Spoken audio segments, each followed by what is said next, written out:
नमस्कार, DD news की इस खास पेशकश में आप सभी का स्वागत है। एनडीए सरकार अपना 1 साल पूरा करने जा रही है। ऐसे में पर्यावरण मंत्रालय के सामने क्या कुछ चुनौतियां रही 1 साल के अंदर अंदर और क्या कुछ उपलब्धता रही इस 1 साल के अंदर अंदर, इस मुद्दे पर चर्चा करने के लिए हमारे साथ बड़ी खास मेहमान मौजूद हैं, खुद पर्यावरण मंत्री प्रकाश जावड़ेकर जी।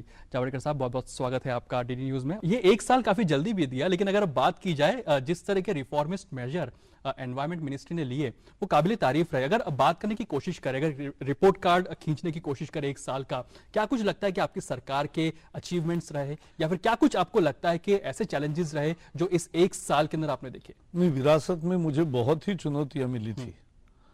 पहले तो इस पूरे मंत्रालय एक तरह से बहुत ही दिक्कत में, संकट में और चर्चा में था फॉर रॉन्ग रीजंस। तो एक स्पीड ब्रेकर और रोड ब्लॉक मंत्रालय कहा जाता था, या कुछ लोग कहते थे कि ये return of licence permit quota raj है।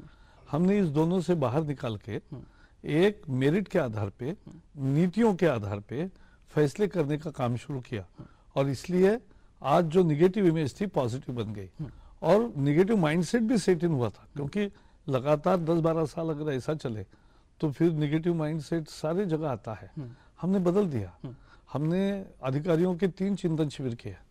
आपको ताज्जुब लगेगा, मैं 2-2 दिन हर शिविर में बैठा। मैं लास्ट में 1 घंटा कहता था, लेकिन बाकी सब बात मैं नोट्स करता था। 190 से ज्यादा अधिकारी इन शिविरों में बोले। फिर हमने एक पर्यावरण मंत्रियों की बैठक भी की और सभी देश के प्रमुख वन, पर्यावरण, क्लाइमेट चेंज के संदर्भ में काम करने वाले सभी प्रमुख अधिकारी 400 इकट्ठा आए। 3 दिन बैठे, प्रदूषण से लेकर हर विषय में चर्चा की। क्योंकि हमने कहा पर्यावरण हमारे लिए राजनीति का नहीं, देश का विषय है, और इसको लेकर हम चले। एक कॉन्सेंसस बना। दिल्ली के हवाई प्रदूषण का विषय आया, सबको साथ लिया। ब्लेम गेम में हम नहीं उलझे, हम सिचुएशन को सॉल्व करने में लगे हैं। तो ये हमने करके दिखाया। ये एक बड़ा बदलाव हुआ। लेकिन ये जैसे आपने कहा कि एनवायरमेंट डिपार्टमेंट को एक रोड ब्लॉक कहा जाता था विकास की राह के अंदर। मैं कुछ आंकड़े देख रहा था कि जून से लेकर के दिसंबर के बीच में लगभग 6.5 लाख करोड़ के प्रोजेक्ट्स को हरी झंडी दी गई। लगभग 190 प्रोजेक्ट्स को ग्रीन सिग्नल दिया गया। एक और चीज, अगर एक इंटरेस्टिंग आंकड़े पर नजर डालें तो जो पिछली सरकार 17 महीने तक जो 17 प्रायोरिटी प्रोजेक्ट्स थे उस पर कोई फैसला नहीं ले पाई, वो अपने 17 दिन के अंदर हरी झंडी दे दी। क्या कोई एनवायरमेंट के साथ कोई कॉम्प्रोमाइज हो रहा है इन सबको ग्रीन सिग्नल देने के मोर्चे? बिल्कुल नहीं। ये देखो, पर्यावरण की रक्षा यह हमारी श्रद्धा है, हमारे अटूट विश्वास का विषय है।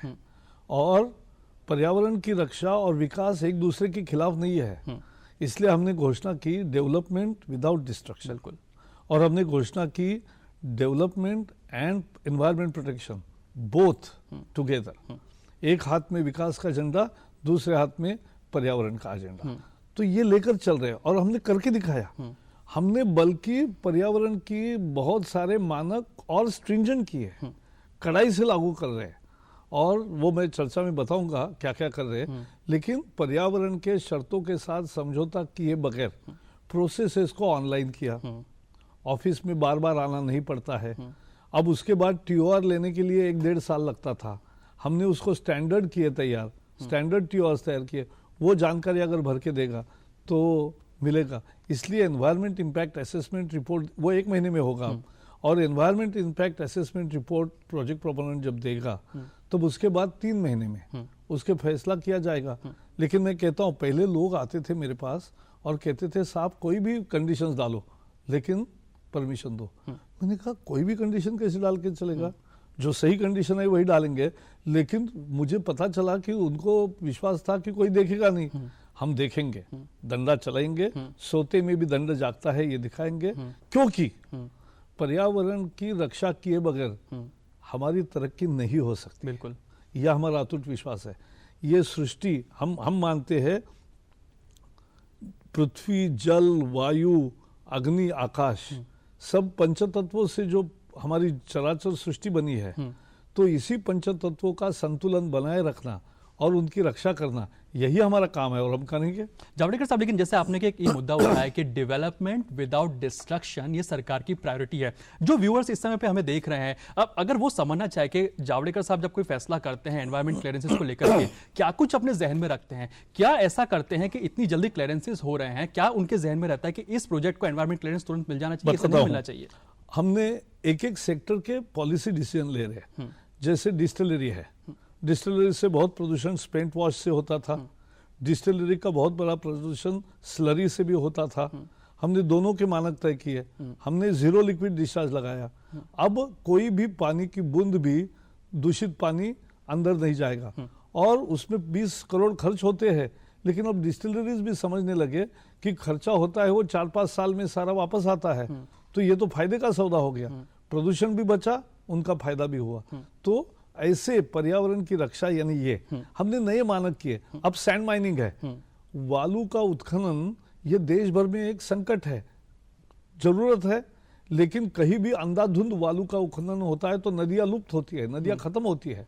हमने अब तय किया कि भाई सैटेलाइट मैप से कहां बालू का आना हुआ है और कहां बालू ठहरी है वो देखेंगे, और वो देखकर उतनी ही बालू का उत्खनन करने का परमिशन देंगे।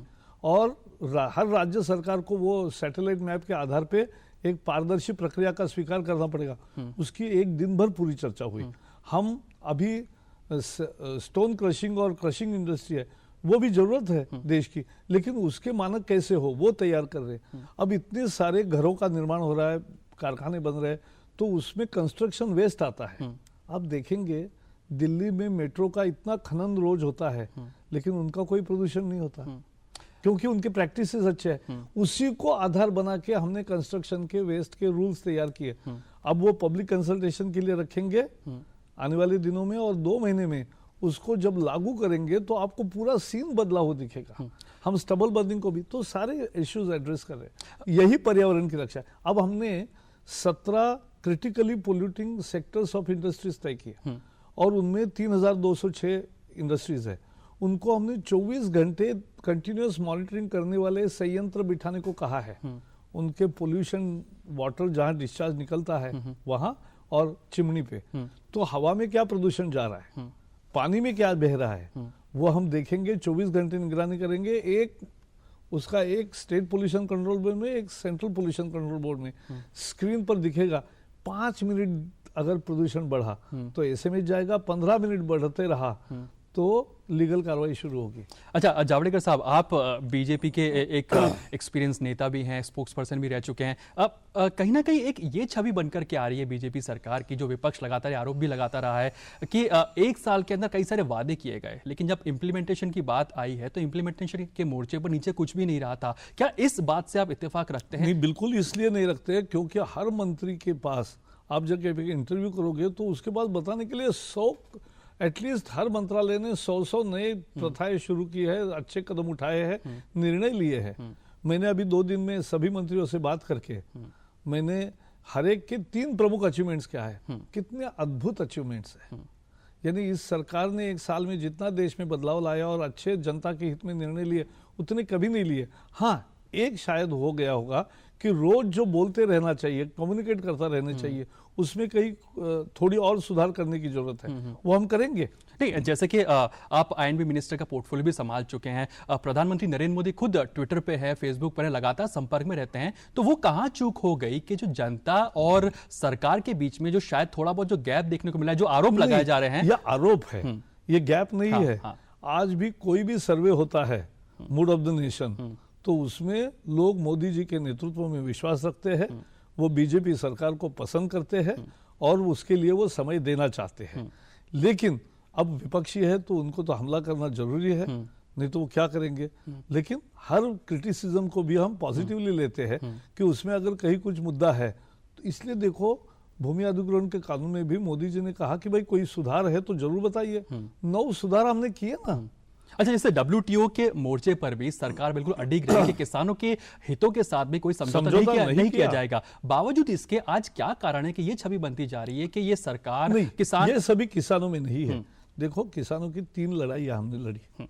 एक तो जैसे आपने कहा WTO में पहली सरकार मान्य करके आई थी कि 2016 के बाद हम मिनिमम सपोर्ट प्राइस का जो मैकेनिज्म है वो नहीं चलेगा। लेकिन हमारी बहन निर्मला जी लड़ी वहाँ, खूब लड़ी, और WTO में ऐसी रखा पक्ष कि दुनिया को अकेले पड़ गए तो भी रहे, लेकिन दुनिया को फाइनली मानना पड़ा कि भारत कह रहा है वो उसको मिनिमम सपोर्ट प्राइस का किसान के हित में है और देना पड़ेगा। तो ये होगा। दूसरा हुआ कि जो अभी असामयिक वर्षा हुई, बहुत नुकसान हुआ, तुरंत 4 फैसले प्रधानमंत्री जी ने लिए कि भाई असामयिक और अतिवृष्टि को ये कभी आपदा नहीं मानते थे, वो मानना शुरू किया।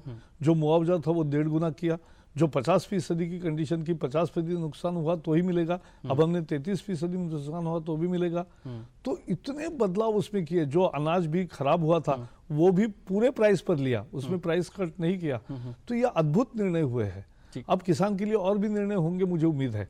और इसलिए ये सच नहीं है कि बड़ी गैप है, किसान के मन में नहीं है। उसके लिए तो सॉइल हेल्थ कार्ड बना रहे हैं, उसके लिए तो 8 लाख करोड़ का क्रेडिट दे रहे हैं, उसके लिए तो प्रधानमंत्री सिंचाई योजना है, और इसके लिए सब कुछ है।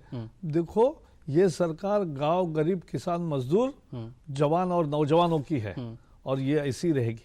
आने वाले दिनों में जावड़ेकर साहब बहुत चुनौतियां आपके कंधों पर आने भी वाली हैं, चाहे वो देश में हो चाहे विदेशों के अंदर, हर जगह। लेकिन जैसे कि कई एम्बिशियस प्रोजेक्ट आने वाले हैं, 100 स्मार्ट सिटीज बनाने की बात कही जा रही है, 2022 तक सबको हाउसिंग फॉर ऑल की बात कही जा रही है।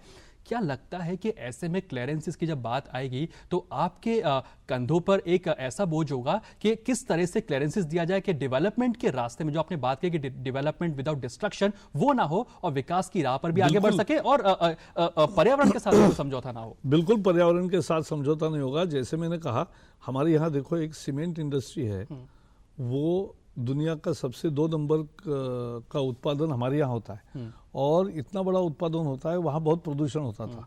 हमने नए मानक बनाए, वो मोर स्ट्रिंजेंट किए, और सीमेंट इंडस्ट्री ने एक्सेप्ट किए। तो ये हम राह चल रहे हैं सबको साथ लेकर। और मैं आपको बताना चाहूँगा, नए आएंगे क्योंकि लोगों की पर्यावरण पर श्रद्धा हुई है। हम निजी कंपनियों को भी कह रहे हैं कि आप भी और बेटर प्रैक्टिसेस अडॉप्ट करो, आप एनर्जी एफिशिएंसी बढ़ाओ। तो इसमें हम सब कर रहे हैं। रिन्यूएबल एजेंसी का, एनर्जी का तो इतना बड़ा कार्यक्रम सरकार ने हाथ में लिया मोदी जी के नेतृत्व में, कि उसमें दुनिया में इतना बड़ा प्रोग्राम किसी देश ने नहीं लिया। जो 1 लाख मेगावाट का सौर ऊर्जा, 60,000 मेगावाट की पवन ऊर्जा, 5,000 मेगावाट का जो जल ऊर्जा, और 10,000 मेगावाट का एक क्या कहते बायोमास, तो ये सब मिलके एक जबरदस्त कार्यक्रम बना। तो हम पर्यावरण के राह पर चल रहे हैं, हम ग्रीन ग्रोथ के तरफ जा रहे हैं, और आने वाले दिनों में प्रोजेक्ट्स की संख्या बढ़ेगी तो हम हमारी यंत्रणा भी चुस्त कर रहे हैं, और हम इंडिविजुअल केस पर नहीं निर्णय कर रहे हैं, हम एक एक सेक्टर के पॉलिसी डिसीजन ले रहे हैं। यही तो फर्क है। हम और पॉलिसी में जो बैठेगा होगा, पॉलिसी के तहत होगा, जो पॉलिसी में नहीं होगा वो नहीं होगा। एक ऑनलाइन क्लियरेंसेस जो आपकी तरफ से जो कवायद शुरू गई, उसकी भी काफी तारीफ हुई है कॉर्पोरेट सेक्टर की तरफ से। ये जो ऑनलाइन प्रक्रिया है वो स्टेट्स भी लागू कर सके, ये कवायद कब तक पूरी हो जाएगी? साथ ही साथ कितने प्रोजेक्ट्स हैं जो ऑनलाइन प्रक्रिया के तहत, जिसको ऑनलाइन प्रक्रिया के तहत 2200 प्रोजेक्ट्स आए, उसमें से समय के अनुसार जिनका निर्णय होना था हुआ है। लेकिन सारे प्रकरणों का मैंने राज्यों की बैठक की कि भाई राज्य में ज्यादा समय लग रहा है उसको प्रोसेस करने में, वो मत लगाइए, जल्दी आप भी निपटारा कीजिए, सही मानकों पर आपकी यंत्रणा भी चुस्त करिए, और किसी भी शर्तों के साथ समझौता किए बगैर उसको असेसमेंट करके जल्दी भेजिए। हम भी करेंगे, क्योंकि मैं मानता हूं कि एक उद्योग को पर्यावरण की रक्षा करने के बाद ये नहीं लगना चाहिए देरी। देरी लगाने से पर्यावरण नहीं रक्षा होती। अब उस समय 10 साल से 38,000 करोड़ इकट्ठा हो गए। वो इसलिए हुए कि 38,000 करोड़ वनीकरण के लिए दिए थे लोगों ने, लेकिन उसका उपयोग नहीं हुआ जमीन पर। हमने कानून लाया है कॉम्पेंसेटरी एफॉरेस्टेशन का, और मुझे विश्वास है कि सारे राज्य और सभी पार्टियां समर्थन करेंगे, क्योंकि पैसा तो उनको हम देना चाहते हैं, उससे रोजगार भी बनेगा और उसके वनीकरण भी बनेगा। तो ये अच्छी चीज हम कर रहे हैं, मुझे लगता है सब साथ रहेंगे। सब साथ रहेंगे। लेकिन अभी हाल ही में जावड़ेकर साहब जो एनजीटी जो नेशनल ग्रीन ट्राइब्यूनल ने जो फैसला लिया कि जो 10 साल से अधिक के जो डीजल व्हीकल है उस पर प्रतिबंध लगाया जाएगा, साथ ही नोएडा एक्सटेंशन जैसी जगहों के अंदर भी जो कंस्ट्रक्शन एक्टिविटी है उसके ऊपर भी कहीं ना कहीं रोक लगाई है। इस बारे में क्या कुछ स्टैंड रहता है मंत्रालय का? नहीं, मंत्रालय में ऐसा है कि जैसे इको सेंसिटिव जोन के बारे में बहुत चर्चा होती थी लेकिन उसका काम नहीं कर रहे थे। मैंने रिव्यू किया, सभी राज्यों को बुलाया और अभी सभी सीमांकन ठीक करेंगे। तो 130 सीमांकन हमने ठीक किए हैं, बाकी भी प्रोसेस में है। और जैसे ही सीमांकन होगा 10 किलोमीटर का दायरे का वो बंधन समाप्त होता है। एक दूसरा हम कर रहे हैं कि एनजीटी का ऑर्डर आया, भावना तो सही है, प्रदूषण में वाहनों का बहुत बड़ा मात्रा है, वाहन का कम उपयोग हो, वाहन का ठीक उपयोग हो, लोग भी वाहन का मेंटेनेंस करें, साथ ही साथ वाहनों का और फ्यूल का स्टैंडर्ड बढ़े, ये जरूरी है। रखरखाव ठीक होता है तो साल 10 साल है या 15 साल है उसका मुद्दा नहीं आता। और मुझे लगता है बड़े शहरों में वैसे भी इतनी पुरानी कार कोई नहीं रखता, लेकिन उसके बारे में कैसे फैसला करें सबको साथ लेकर, ये मुद्दा था, वो भी सॉर्ट आउट हो जाएगा मुझे लगता है। जैसे कि यूरोपीय देश में हमने देखा है कि धीरे धीरे 2019 तक 2022 तक यूरो 4 गाड़ियों को धीरे धीरे फेज आउट कर रहे हैं, डीजल गाड़ी को फेज आउट कर रहे हैं और यूरो 6 वर्जन की तरफ बढ़ रहे हैं। इस तरह की कवायद शुरू कर रहे हैं। वो हमारा भी प्रोग्राम बना है वो जो 2024 तक है। अब जरूरत यह है कि आज की स्थिति को, हवा के प्रदूषण को देखते हुए उसमें क्या प्रीपोन करना चाहिए। मुझे लगता है मोटार विभाग और पेट्रोल विभाग दोनों मंत्रालय उसके बारे में गहनता से विचार कर रहे हैं और सही फैसले आएंगे। तो इसमें मुझे कोई दिक्कत नहीं है कहने में कि हम पर्यावरण के रास्ते पर ही चलेंगे, उससे बिगड़ेंगे नहीं और जो जो भी एजेंसीज है सबको साथ लेकर चलेंगे। एक और ऐसा काम किया गया इस मंत्रालय द्वारा जिसकी काफी तारीफ हुई थी, वो था एयर क्वालिटी इंडेक्स का लॉन्च करना। बहरहाल के 10 शहरों के अंदर ये अभी लॉन्च किया गया था, लेकिन एक जो बात निकल करके आती है कि इसमें केवल मॉनिटरिंग की बात कही गई कि आप इसमें मॉनिटर कर सकते हैं। क्या कुछ सरकार ये कदम उठा रही है कि पोल्यूशन वाकई में कंट्रोल किया जा सके उन सिटीज के अंदर, और कब तक हम देख सकते हैं कि ये पैन इंडिया लेवल पर ये जो इंडेक्स है इसको ला करके आया? ऐसा है, पहले तो एयर क्वालिटी इंडेक्स का लॉन्च करना हमारे प्रामाणिकता को दर्शाता है कि हवा की तबीयत अगर बिगड़ी है तो बिगड़ी हुई तस्वीर हम लोगों को बताना चाहते हैं, छुपाना नहीं चाहते। और 8 मानकों पर है। कुछ लोगों के मशीन जो बैठे हैं केवल 1 मानक का जायजा करते हैं, हम 8 प्रदूषणकारी घटकों का जायजा लेकर करेंगे। और मैं डीडी को तो चाहूंगा कि डीडी वाले वो रेगुलर हर बुलेटिन में दिखा सकते हैं, हम फ्रीली दे रहे हैं, हम कोई परचेस नहीं, और सभी चैनल्स को देंगे, सभी पेपर्स को भी देंगे। कल से हमारा 1 मई से शुरू हो गया और इसलिए हम ये कहेंगे कि एयर क्वालिटी प्रोडक्शन ये एक अच्छी शुरुआत है। सभी पेपर ने भी इसको सराहा, प्रधानमंत्री ने लॉन्च किया और उसके आधार पे हम लोगों को समस्या ध्यान आती है क्योंकि लोगों का भी सहभाग महत्वपूर्ण है। अब दिल्ली में रिंग रोड बनाई नहीं 50 साल में, तो उसके कारण दिल्ली में बाहर जाने वाले वाहन भी अंदर आते हैं। वो जब रिंग रोड पूरा होगा, अब दोनों का टेंडर निकला, दोनों का काम शुरू हो रहा है और दोनों में 2 साल के अंदर सारा पूरा होगा, तब दिल्ली के में वो लोग नहीं आएंगे। लेकिन अभी क्या करना है, अभी हमने 5 राज्यों और एनसीआर में संबंधित सारे कॉर्पोरेशंस और एजेंसीज को बुलाया। हर एक एजेंसी ने अपना 3 महीने का, 3 साल का और लंबा 1 साल का और 3 साल का ऐसा सब कार्यक्रम तैयार कर रहे। 3 महीने का कार्यक्रम शुरू हो गया। ब्लेम गेम से फायदा नहीं होता, फायदा होता है सामूहिक एक्शन से, और सभी एक्शन करने लगे तो मुझे लगता है रोज फर्क पड़ता भी दिखाई दे रहा है। हाँ बिल्कुल। लेकिन जावड़ेकर साहब, ब्रेक लेना होगा, लेकिन ब्रेक से पहले एक चीज समझना चाहूंगा, जैसे कि कई और भी शहर है, जैसे कि चाइना का बीजिंग, हम लोग विकास के मोर्चे पे तो कंपटीशन रहता है ये भारत चाइना के बीच में, लेकिन अब पोल्यूशन के बीच में भी ये हो रहा है कि बीजिंग में तो हालांकि ये होता है कि एयर क्वालिटी इंडेक्स पे एक्शन भी लिया जा रहा है, तो सपोज कंस्ट्रक्शन, वही तो इंडेक्स लगाना ये एक्शन की पहली बात है। हाँ, लेकिन क्या और एक्शन भी कर रहे हैं, वही तो मैंने कहा। जैसे दिल्ली में बायोमास बर्निंग होता है और बाजू में स्टबल बर्निंग होता है, दोनों पर हमने एक्शन शुरू की। सवेरे स्वीपर्स के भी ट्रेनिंग क्लासेस हो रहे हैं कि भाई मत करो ये, और जलाना नहीं। लोगों को भी कहा है कि व्हाट्सएप पर करके भेज दो ताकि तुरंत कॉग्निजेंस ले ले। स्टबल बर्निंग करता है वहां एफआईआर भी रजिस्टर किया और उसका पर्याय विकल्प जो है वो भी दे दिया टेक्नोलॉजी के साथ। तो सभी सरकार जब हरकत में आती है तो काम शुरू होता है।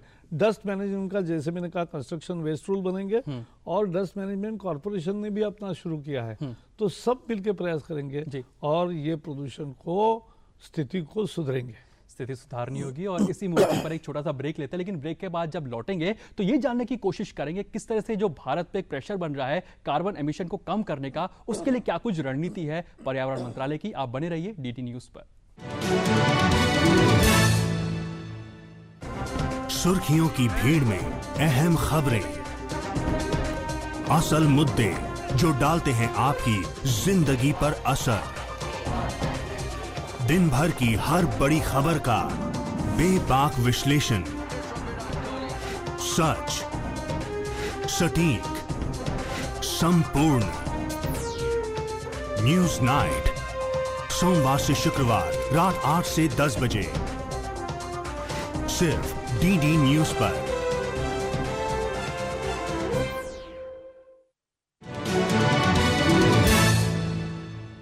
इस खास पेशकश में एक बार फिर से आपका स्वागत है। जावड़ेकर साहब, लगातार ये जो डेवलप्ड कंट्रीज है उसकी तरफ से प्रेशर बन रहा है कि अब कार्बन एमिशन को कम करना होगा। चाइना ने अपना एक आंकड़ा दिया कि इस समय सीमा तक वो अपने कार्बन एमिशन को लिमिट करेंगे, यूएसए लिमिट करेगा।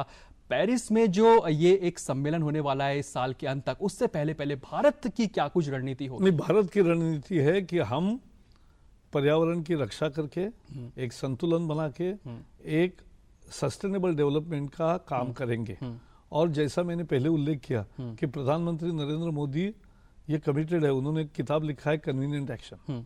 12 साल जो गुजरात के मुख्यमंत्री रहे तब जो काम किया उसके आधार पर दुनिया के सामने उस समय के अमेरिका के उपाध्यक्ष उपराष्ट्राध्यक्ष अल गोर ने इनकन्वीनियंट ट्रूथ रखा था, मोदी जी ने कन्वीनियंट एक्शन रखा है। तो हम पॉजिटिव सोचते हैं और दुनिया के मंच पर हम जाके कह रहे, सब विकसनशील देशों को एक साथ ले रहे।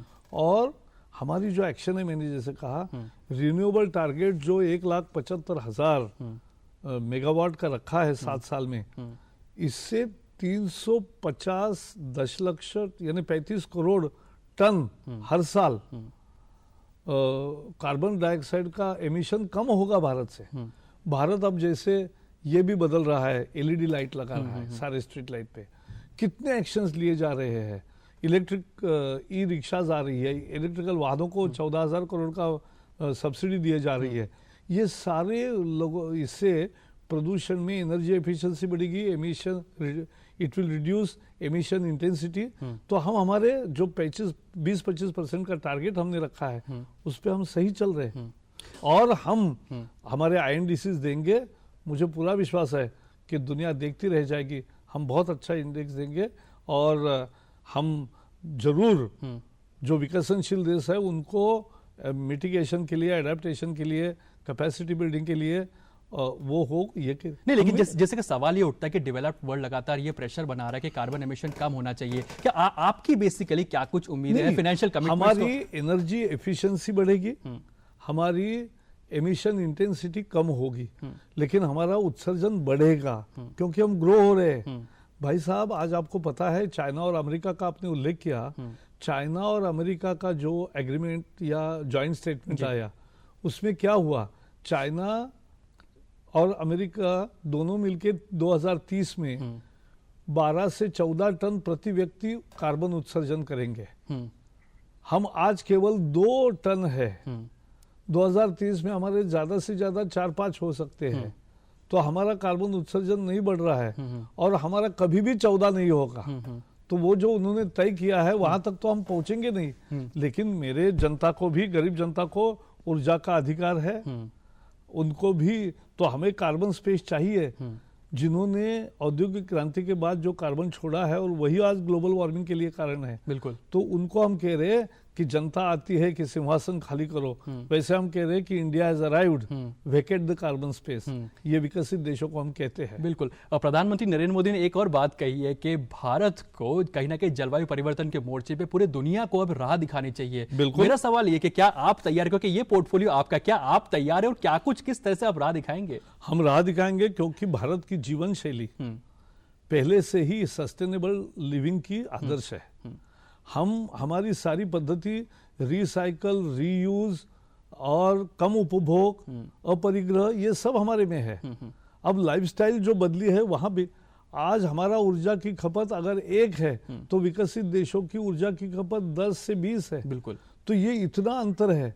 तो हम थोड़ा बढ़ेंगे, लेकिन उनको भी हम कह रहे हैं कि थोड़ा आप भी कम करो और हम भी आगे जाएंगे। लाइफस्टाइल के चेंज के बिना कुछ नहीं होगा। और हम पेश करेंगे कि भारतीय जीवन शैली कैसे इस तरह की है कि जो पर्यावरण के लिए पूरक है। बिल्कुल, लेकिन जावड़ेकर साहब एक और चीज निकल करके आती है, क्योंकि केवल मंत्रालय ही जलवायु परिवर्तन को रोके जरूरी नहीं होता, जो जन भागीदारी है इसका भी काफी इंपॉर्टेंस बढ़ जाती है। क्या कुछ आपको लगता है, 5 जून को वर्ल्ड एनवायरनमेंट डे भी है, मंत्रालय क्या कुछ अपील करता है लोगों से कि क्या जागरूकता फैलाए कि लोग में अपने आप वो आदत बने कि एनवायरनमेंट प्रोटेक्शन की तरफ वो खुद आगे आए? नहीं, बिल्कुल, आपने एकदम मेरे मुंह के शब्द निकाले। सबसे बेस्ट क्वेश्चन आपने पूछा, क्योंकि ये मंत्रालय में लोगों को प्रवेश ही नहीं था।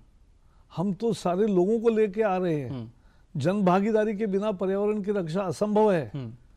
हमारा मैंडेट है clean air, clean water, clean energy, clean environment, मोर ग्रीन।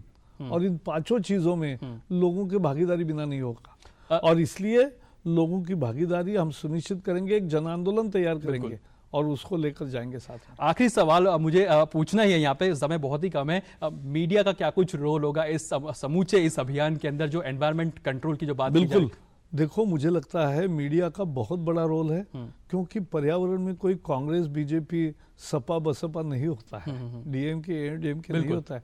पर्यावरण हमारे देश की विरासत है और उसका हमें रक्षा करना है।